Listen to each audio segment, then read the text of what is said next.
The budget state lawmakers approved last week continues the UW system tuition freeze, but a new group says it's time for that freeze to thaw. The group, calling itself Badgers United, is backed by some very prominent UW-Madison graduates and supporters.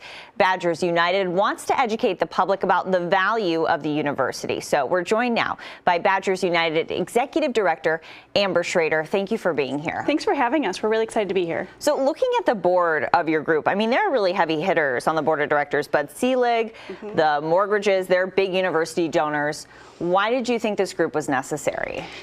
These prominent business leaders across the state found this need last fall. They found a need that people were misunderstanding what UW-Madison meant to them in their communities. They didn't understand that there was economic value for them, and in all 72 counties, UW-Madison has value. So they came together. They said, let's form a 501c3, let's call it Badgers United, and let's start laying some groundwork about what we're going to do to educate the state about the value of UW-Madison. Let's say I don't go to UW-Madison, my kids don't go there, why should I care? I think it's important to know that UW-Madison, for every dollar that comes in, $24 comes out and bounces across the entire state. It's not just a Madison thing, it's a statewide thing. It has $15 billion of economic impact in our state. So it's just so important that we continue to invest in this university. And there's a student debt crisis. I mean, that is no secret. And earlier in the program, we're talking about a different way to pay back student loans. So I'm curious about this tuition freeze. You want it to stop. Doesn't the tuition freeze help students?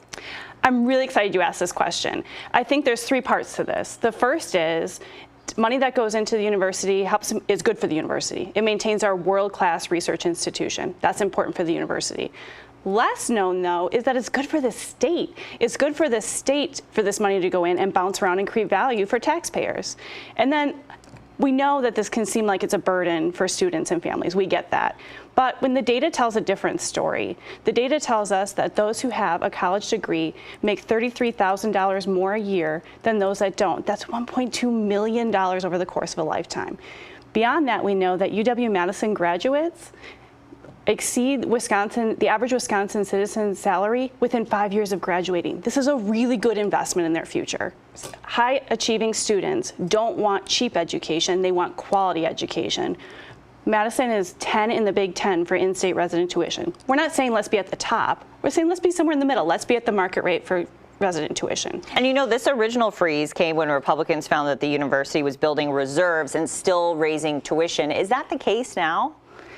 I think there's a lot of misunderstanding about those reserves, and it's something that Badgers United will be working on in the future, is to explain what's happened with all those reserves. And is that part of your goal, is to get that word out? Our goal is to educate citizens about the impact of UW-Madison and break down misperceptions about this university across the state. This is not just a Dane County Madison thing. And we know that your budget is really to educate people, like you said, on the value of university. And I'm curious if you're seeing competition from other places, like maybe technical colleges, or where is the competition coming in?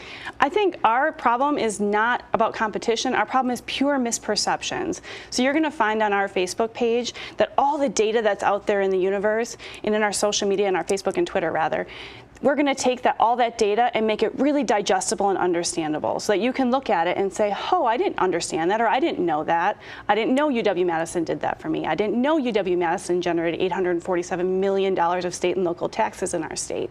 Small things that could just help you have a better understanding of what this university means to you and your community. And we know that there were cuts to the university within the last few years. How has that affected the school? We are dropping in the rankings. We are. What kind of rankings? The U.S. State and World News rankings. We're dropping in the rankings. Our quality is at risk. And on top of that, I think even more so, we are the 5th lowest in terms of across the country government investment into universities. We're only 4 below us. Is that really where we want to be in terms of education in our state? And I think our concern is that we could start losing high quality students and faculty that bring in money to the state.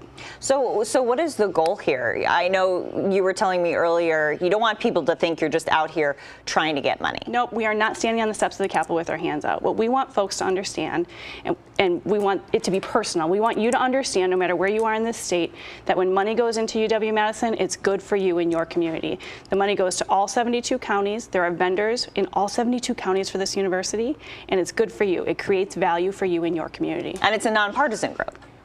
Our board crosses the political spectrum, correct? Thank you. We appreciate your time. Thank you so much. Next, we'll tell you why a freebie in Milwaukee isn't going over well with some city leaders.